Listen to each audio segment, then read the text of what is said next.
Et on part à présent direction la cour d'assises spéciale de Paris, retrouver Noémie Schulz, où se tient actuellement le procès d'Essia Boularès, suspectée d'avoir volontairement mis le feu à son immeuble de la rue Erlanger, dans le 16e arrondissement de Paris, un drame qui avait fait 10 morts. Noémie, ce matin, le voisin de l'accusé a été entendu. C'est sa porte qui a pris feu en premier le soir du drame. Oui, ce matin, la Cour a tenté de comprendre comment ce qui aurait pu être un simple conflit entre voisins s'est transformé en horreur absolue. Le soir des faits, Quentin L., un jeune pompier de Paris de 22 ans qui doit passer un examen le lendemain, ne supporte plus le bruit en provenance de l'appartement de sa voisine. Essia B a mis la musique très fort, elle chante. Il lui demande de faire moins de bruit, la situation s'envenime, insultes, menaces de mort, sale pompier de merde. Quentin L. explique qu'il panique enfermé dans son studio. La police intervient une première fois. Mais sa voisine, se souvient-il, redevient alors calme comme mielleuse. La BAC repart, les cris reprennent. Quentin quitte l'immeuble. En bas, il croise Essia B et tout de suite reconnaît cette odeur familière. Je ne pouvais pas remonter à mon appartement quand j'ai senti le gaz. Je me suis dit qu'on allait tous y passer. Tente de justifier ce jeune pompier de 26 ans qui assiste alors impuissant à l'intervention complexe des pompiers qui tentent de réanimer une voisine qui s'est défenestrée. Depuis, il a connu la dépression. Il a dû abandonner son rêve d'enfant d'être pompier car il ne supportait plus d'intervenir sur des incendies. Et il porte sur l'accusé un regard sévère, totalement lucide, manipulatrice. Ce soir-là, elle n'était pas une pauvre petite femme malade. Elle savait très bien qu'elle allait nous faire périr en faisant ça. Merci beaucoup Noémie Schulz en direct de la cour d'assises de Paris. Florian Tardif, aujourd'hui s'ouvre le procès de l'incendie de la rue Erlanger à Paris. Ce drame avait fait 10 morts dans la nuit du 4 au 5 février 2019. L'incendiaire présumé sera jugé à partir d'aujourd'hui devant la cour d'assises de Paris. Cette femme âgée d'une quarantaine d'années est atteinte d'importants troubles psychiatriques et suspectée d'avoir mis le feu au 2e étage de son immeuble après un différend avec un voisin. Retour sur les faits avec Noémie Schulz. Il est environ minuit 40 quand le feu se déclenche dans cet immeuble situé en fond de cour. Impossible d'accès aux camions de pompiers et leurs grandes échelles. Il faut plus de 5 heures au secours pour venir à bout de ce très violent incendie qui fait 10 morts parmi les habitants et des dizaines de blessés, dont 8 pompiers. Très rapidement, la piste criminelle est privilégiée. Une habitante est arrêtée tout près de l'immeuble alors qu'elle tente de mettre le feu à une voiture. Cette femme d'une quarantaine d'années aux lourds antécédents psychiatriques, hospitalisée à de nombreuses reprises, s'était disputée quelques heures plus tôt avec un de ses voisins, pompier de profession. Pendant l'instruction, la question de son discernement est posée. Les experts psychiatres qui l'ont examinée ont conclu à une altération. Elle peut donc être jugée pour avoir volontairement mis le feu à son immeuble causant la mort de 10 personnes. Elle risque la prison à perpétuité. Et on a rencontré une rescapée de ce drame. Claire, elle nous raconte ce qu'elle attend de ce procès. Écoutez. J'ai autant hâte que peur. Alors, je crois que j'en ai vraiment besoin. J'ai besoin de comprendre. J'ai besoin de comprendre sa personnalité. J'ai besoin de tout savoir. Je veux tout comprendre, tout savoir. Je veux négliger aucun détail pour ensuite fermer une page définitivement. Ça ne veut pas dire que je vais oublier. On n'oubliera jamais ce qui s'est passé, c'est pas possible. Mais en tout cas, je veux vraiment tout savoir pour ne pas, dans 10 ans, me retourner et me dire « Ah, si j'avais su, j'aurais posé cette question.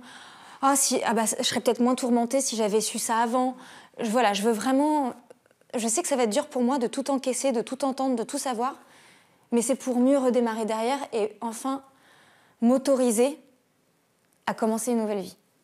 Oui, cette femme âgée d'une quarantaine d'années est atteinte d'importants troubles psychiatriques et suspectée d'avoir mis le feu au 2e étage de son immeuble après un différend avec un voisin. Alors en attendant le procès, vous allez voir que 4 ans après, tout le quartier de la rue Erlanger est encore très marqué par ce drame. Alexis Vallet et Maxime Lavandier. 4 ans après le drame, l'émotion est toujours présente dans les regards des habitants du quartier. On était présents avec mon père à 5 h du matin. Donc oui, on se rappelle comme si c'était hier, quoi. Dans le quartier, on en parle. Ça nous a tous choqués. Ça a touché beaucoup de personnes dans cette rue et dans ce quartier même, parce que c'est pas des choses qui s'oublient rapidement. Tatiana est responsable de Fleurs d'Auteuil, à 2 pas de la rue Erlanger. À l'époque, une de ses collègues habitait l'immeuble. On avait une collègue d'ailleurs qui y habitait à ce moment-là. Donc c'est vrai que c'était très très choquant pour tous les gens du quartier. Ouais. On a toujours une jeune femme qui s'occupe de la commémoration. Elle vient nous passer des commandes tous les ans. Si certains connaissaient des victimes de l'incendie, d'autres ont connu Isia B, l'incendiaire présumé de l'immeuble. C'est le cas de Gilles, barman au 41 et d'autres habitués du bar. La dame qui était accusée de ça, qui souffrait de problèmes psychologiques, on la connaissait plus ou moins parce que bon, évidemment ces gens-là ont tendance à fréquenter les bars, les brasseries. Quoi, hein. Alors je connaissais la personne qui a mis le feu, je la voyais dans le quartier, elle était complètement allumée. Isia B sera jugée devant la cour d'assises de Paris ce lundi. Les habitants, eux, espèrent que justice sera faite. Et on a rencontré la mère d'une victime, Pascal. Elle était au téléphone avec sa fille pendant l'incendie. Adèle, la fille de Pascal, habitait au 8e étage de l'immeuble. Pascal voulait que sa fille monte sur le toit pour se protéger des flammes, mais un pompier l'en a dissuadé. Adèle est morte cette nuit-là, brûlée vive. Écoutez le témoignage de la maman. J'arrive pas à gérer comment elle est morte. Je peux pas gérer ça. Pourquoi ? Parce que je me rends compte que c'est juste pas humain. C'est pas humain de mourir en martyr, de mourir dans le feu comme ça. Et moi, j'ai rien pu faire, je l'ai pas sauvée, ma fille. J'ai beaucoup de mal à gérer ça parce que je l'ai pas sauvée. J'ai pas réussi à la faire sauver. Et ça, c'est quelque chose que... Oui, je me culpabilise parce que j'ai fait tout ce qui était dans mon pouvoir, mais en même temps, le résultat est là, je l'ai pas fait sauver. Et Adèle, elle a souffert le martyr pour mourir, elle n'est pas morte en 1 minute. C'est une mort atroce. Et ça, ce volet-là, je m'excuse de pleurer, mais ce volet-là, je ne le gère pas. Je ne le gérerai jamais. Jusqu'à ma mort, je ne le gérerai pas, ça. La fille qui a mis le feu, les pompiers qui ont condamné Adèle, ils ne se rendent pas compte de comment elle est morte. Et ça, c'est pas humain. Noémie Schulz, qu'est-ce qu'on sait de cette Isia B ?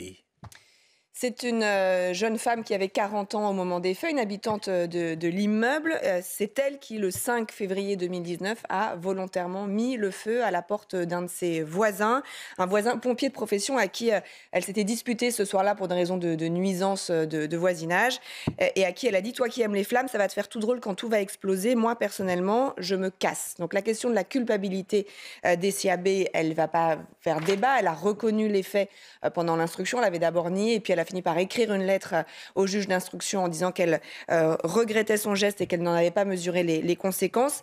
Mais la question qui va vraiment être au cœur des débats, c'est celle de sa responsabilité pénale. Ça, c'est plus délicat puisque c'est une personne atteinte de graves troubles psychiatriques. Elle a souffert de problèmes d'alcoolisme à partir de l'adolescence. Elle a été hospitalisée en psychiatrie à une trentaine de reprises. Elle était sortie de Sainte-Anne 5 jours seulement avant les faits. Sa famille, d'ailleurs, s'est toujours étonnée que l'hôpital l'ait laissée sortir alors qu'elle était encore dans un état, selon eux, de démence. Les experts psychiatres qui l'ont rencontrée ne l'ont pas jugée irresponsable pénalement. Elle peut donc être jugée. Ils ont diagnostiqué une personnalité borderline avec une altération du discernement. Pour les faits, mettre volontairement le feu ayant pour conséquence 10 morts, la peine maximale encourue, c'est la réclusion à perpétuité. Si l'altération du discernement est retenue, cette peine maximale descend à 30 ans de prison. Hey bitch, what's up bitch? Suck my dick bitch.